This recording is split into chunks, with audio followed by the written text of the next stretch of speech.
musibah ila kasahu min fulalil karamah yaumal qiyamah.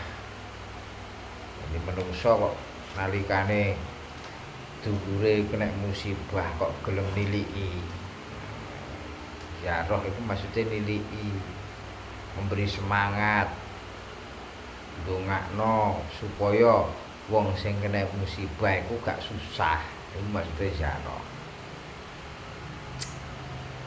Awake dhewe kok gelem ziarah ning gone dulur sing kena musibah, gelem tilik ning gone dulur sing kena musibah, mongko Gusti Allah bakal paring pakaian sing paling istimewa sok ben ana ing dina kiamat.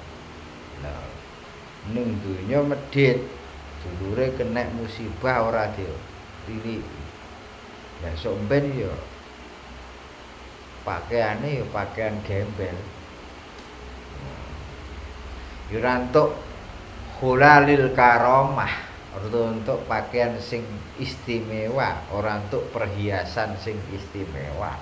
Jadi wong sing senengane tilik dulur nalikane kena musibah iku bakal dibales karo Allah. Bakal dibales kanthi sak apik-apike pas ana ing dina kiamat.